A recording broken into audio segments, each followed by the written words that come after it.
Actually, I'm right back. I actually rolled a good roll that just to show part of the rules. So these guys have a ranged attack. When they roll on the detection and attack, they can use their ranged attack. So to do that, they have a range. Oh, actually, they're spearmen. Never mind, they don't have any range, so they have to approach. So yeah, they'll end up, if they can move towards, or if they roll a towards or attack on the detection, they'll just come up here and try to attack me. So I will come back.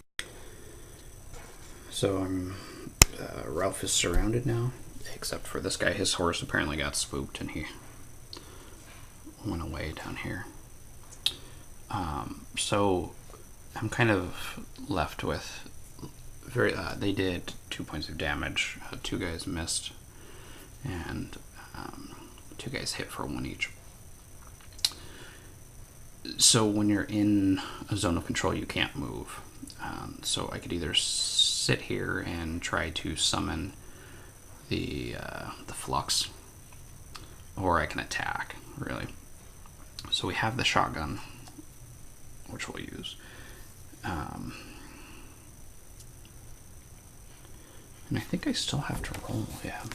So on here, the shotgun, you can either fire 1 shot or you can fire 4 shots, which just degrades the attack value a little bit. After every roll, you have to see if the shotgun is empty. And that's really most weapons, unless they completely run out of, unless they're 1 shot. So we're going to be on accuracy G with an attack value of 15. Their defense is 5, so that would put us on the highest. I need to mark that. Sorry, that's for my own doing. So I can, using that rapid fire, we can shoot 4 shots either into 1 hex or 4 adjacent. And my interpretation is you could also do 2 and 2 if you were so inclined. That might not be the case, but if you can do 4 into 1, why not do 2 into 2?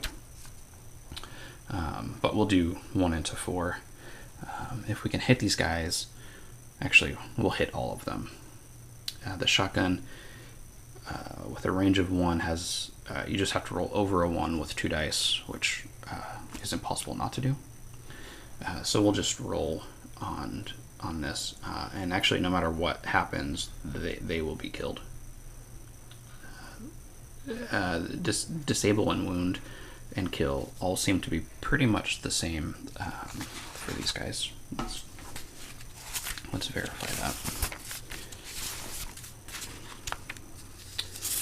So disable if for soldiers and animals, flip their counters over, indicating that they will may take no more actions for the end of the game. Yep. So that's actually that's the best we can hope for. So we don't even need to roll, because no matter what, if they're disabled, wounded, or killed, oh no, we still need to roll, because if we roll an 11, they're just wounded. That doesn't. So we'll do 1. Yep. 2. Yep. 3. Yep. I'm just hoping not for an 11. Okay, they're all dead. And I was just going this way. So that's actually just about the best result we could hope for. Oh, and I did something, so I have to take an endurance point. So I'm not going to bother flipping these guys over. Yeah, may as well. So on their backside, they have a weapon that I could pick up if I were so inclined. These pre-gunpowder weapons, you pick it up and then you roll to see how many reloads you get. They only have an attack value of 3, though, so that's not really worth it for me, especially since now I'm free to do whatever I want. Let's do this. We'll spend an endurance, and I'll have to look for the Osgoth ring. That's fun. I've never been able to get it, but we'll move 1, 2, to get our M16 back, just in case. You never know when a stray M16 in 378, what that might do to the time stream. There's also none of that. There's no rippling effects through time, which is fine. That's kind of beyond the scope of this game. This is kind of a light, fun game. So I moved. The second action we'll do is to try to command the Flux. I need less than a 7, and we got it. So the first thing you do when you command the Flux is you can you have to move it on, and you move it on randomly.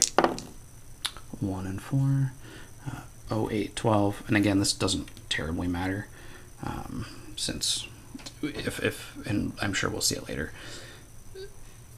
if there's soldiers around wherever it lands, you're trying to kind of get to it or move it to you. But it's down here, we can move wherever we want. I'm actually going to spend, oh, I forgot all about this guy. Shoot. So we'll do 2 turns for him, actually. Crap. Yeah, so he stops, and now he attacks. 1, 2, 3, 4. So I'll deal with this, and then I'm sure, yeah, actually. Yeah, so he doesn't hit, and if we don't roll an 11, we'll kill him. That's a 7, so he's dead too. So, no biggie really. That would have taken 2. So, if you don't do anything on your turn, you can gain 3 health points back. 1, 2, 3. So I'll spend a couple turns and do that. It doesn't really matter. When you're alone in time, you can kind of do whatever you want. So now what we're going to try to do is align the Flux.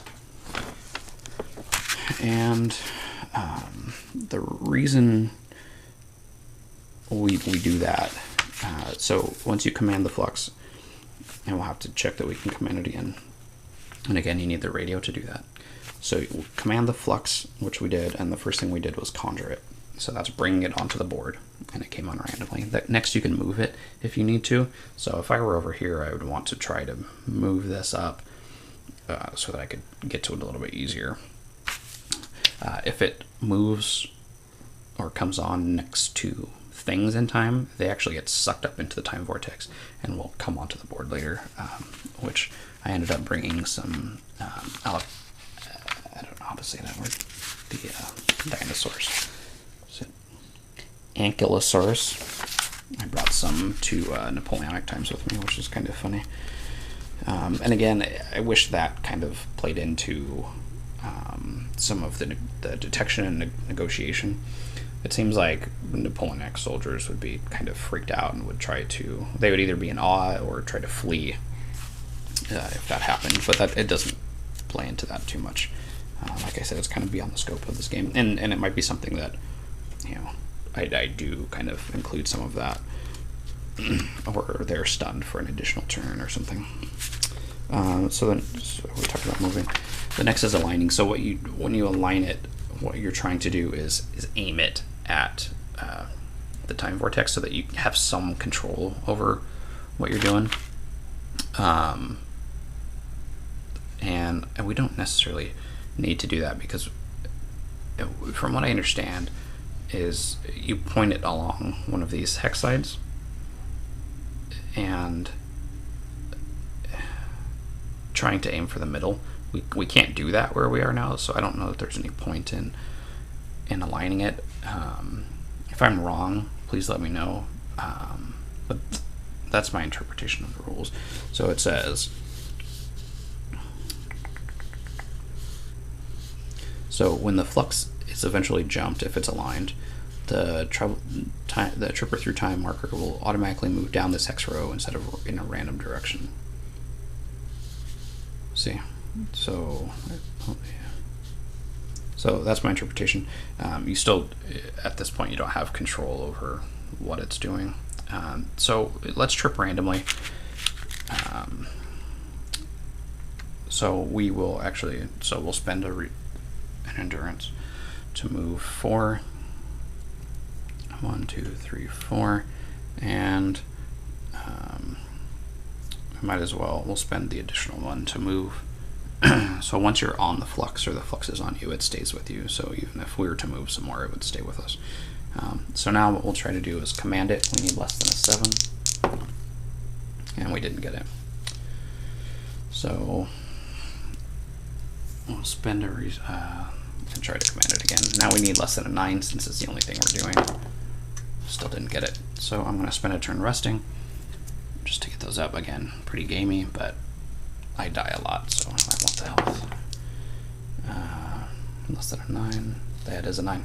Okay, so now that we're commanding it, we can just jump.